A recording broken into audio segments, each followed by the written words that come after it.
Telangana CM Revanth Reddy London నుంచి హైదరాబాద్కు చేరుకున్నారు. ఉదయం శంషాబాద్ విమానాశ్రయానికి చేరుకున్న సీఎంకు కాంగ్రెస్ నేతలు స్వాగతం పలికారు. అయితే రేవంత్ రాక నేపథ్యంలో కొండా సురేఖ ఎపిసోడ్లో ఏం జరగనుందన్న ఉత్కంఠ సర్వత్రా నెలకొంది.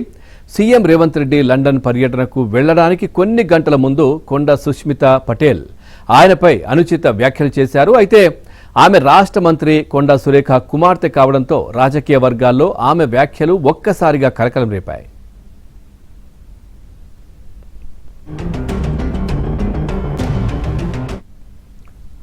ప్రభుత్వంలో బాధ్యత గల మంత్రి కుమార్తె అయి ఉండి సీఎంపై అనుచిత వ్యాఖ్యలు చేయడంతో టీపీసీసీ క్రమశిక్షణ కమిటీ రంగంలోకి దిగి సురేఖకు షోకాజ్ నోటీసులు జారీ చేసింది. అయితే సుష్మితా పటేల్ వ్యాఖ్యలు ఆమె వ్యక్తిగతమని, తనకు షోకాజ్ నోటీసులు జారీ చేయడం సహజ న్యాయ సూత్రాలకు విరుద్ధమంటూ సురేఖ వివరణ ఇచ్చారు.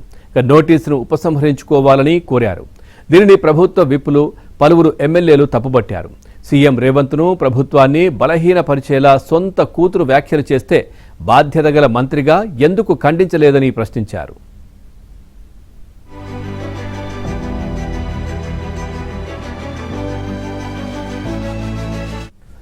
మంత్రి సురేఖ క్షమాపణ చెప్పాలని డిమాండ్ చేశారు. పార్టీ లైన్ తప్పితే ఎంతటి వారినైనా చర్యలు తీసుకోవాల్సిందేనని అధిష్టానాన్ని కోరారు. అయితే దీనిపై కొండా సురేఖ ఎదురుదాడికి దిగారు. తనపై మాట్లాడుతున్న ఎమ్మెల్యేల వెనుక అదృశ్య హస్తాన్ని గుర్తించి చర్యలు తీసుకోవాలంటూ శనివారం క్రమశిక్షణ కమిటీకి మరో లేఖ రాశారు.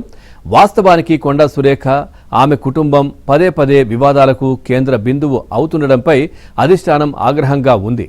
ఆమెను మంత్రివర్గం నుంచి తప్పించాలన్న ఆలోచన చేస్తోంది. అయితే పార్టీకి నష్టం జరగకుండా తమ నిర్ణయాన్ని ఎలా అమలు చేయాలన్న దానిపైనే తర్జన భర్జన పడుతున్నట్లు తెలుస్తా ఉంది.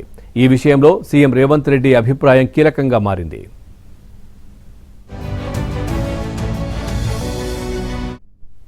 లండన్ నుంచి హైదరాబాద్ చేరుకున్న సీఎం రేవంత్ రెడ్డి సాయంత్రం మీడియా సమావేశం నిర్వహించనున్నారు. ఈ సమావేశంలో ప్రధానంగా తన అమెరికా పర్యటనకు కేంద్ర ప్రభుత్వం రాజకీయ అనుమతి నిరాకరించడంపైనే స్పందించనున్నారు.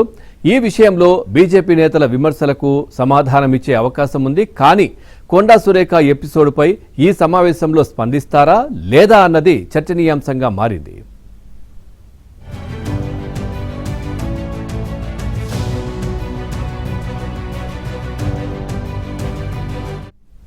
ఇదిలా ఉంటే మంత్రి కొండా సురేఖ సైతం సీఎం రేవంత్ రెడ్డి హైదరాబాద్ వచ్చిన తర్వాతే ఈ అంశంపై మాట్లాడతారని ఇప్పటికే చెప్పారు. ఈ వ్యవహారంలో రాష్ట్ర కాంగ్రెస్ వ్యవహారాల ఇన్ఛార్జ్ మీనాక్షి నటరాజన్ ఇప్పటికే పార్టీ ముఖ్యులు ప్రజాప్రతినిధుల అభిప్రాయాలు తీసుకుంటున్నారు. 1-2 రోజుల్లో ఆమె హైదరాబాద్కు వచ్చే అవకాశం ఉందంటున్నారు. వచ్చిన తర్వాత ఈ అంశంపై CM Revanth Reddy, TPCC chief Mahesh Goud, party ముఖ్య నాయకులతో భేటీ అయ్యే అవకాశం ఉంది. ఇదిలా ఉంటే ఈ వివాదం నుంచి కొండా సురేఖను కాపాడేందుకు పార్టీలోని పలువురు సీనియర్ నాయకులు తమ వంతు ప్రయత్నాలు చేస్తున్నట్లు తెలుస్తోంది. దీనికి సంబంధించి సీనియర్ నాయకుడి నేతృత్వంలో పరిశీలన కమిటీని నియమించి ఆ కమిటీ సిఫార్సుల ఆధారంగా చర్యలు తీసుకోవాలన్న ప్రతిపాదన ముందుకు తెస్తున్నట్లు గాంధీ భవన్ వర్గాల్లో ప్రచారం జరుగుతోంది.